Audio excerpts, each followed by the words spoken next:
The Gospel of Wholeness, Healing Today.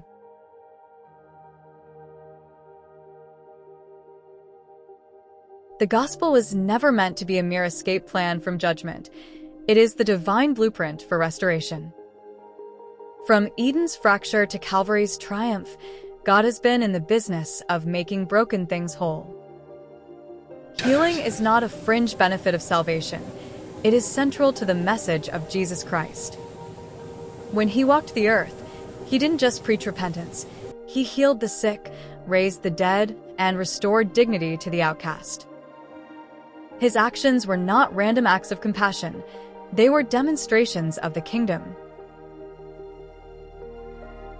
Today, many believers have settled for partial gospel living, saved but still bound, forgiven but still fractured.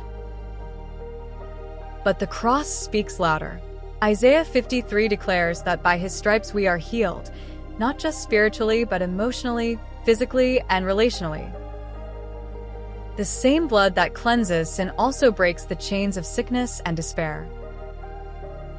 Psalm 107 verse 20 reminds us that he sent his word and healed them, revealing that healing flows from divine truth, not human effort. In this message, we reclaim the full inheritance of the gospel, wholeness. We will explore how healing is embedded in the atonement, how the early church walked in it, and how today's church must rise to preach and demonstrate it again. This is not hype, it's holy. Healing today is not optional, it's essential. The world is groaning, and the Spirit is stirring. The gospel of wholeness is calling us to rise, to receive, and to release healing in Jesus' name.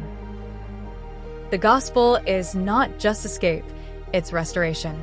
Salvation isn't just about avoiding hell, it's about reclaiming what was lost in Eden. Jesus didn't come to patch us up, he came to make us whole. Healing is in the atonement. The same blood that forgives also heals.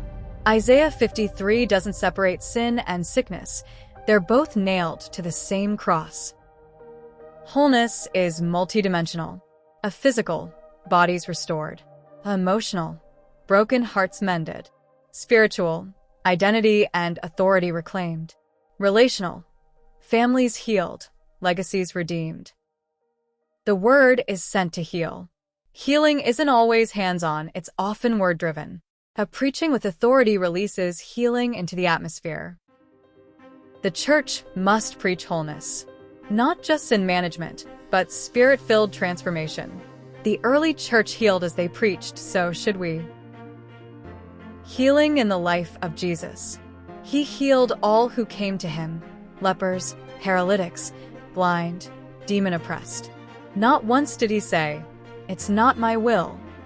Healing validated his authority to forgive sins. Mark 2 verses 10 to 12. It wasn't just compassion, it was confirmation. Healing in the atonement. By his wounds you have been healed. 1 Peter 2 verse 24. That's not metaphorical, it's covenantal. Isaiah 53 links the suffering of Christ to both sin and sickness, showing that healing is part of the redemption package. Healing in the early church. The apostles continued healing as part of gospel proclamation. Acts 3, Acts 5. James 5 instructs believers to pray for the sick, expecting healing as a normal part of church life.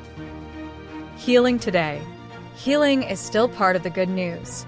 It's not just physical, it's emotional, relational, and spiritual wholeness.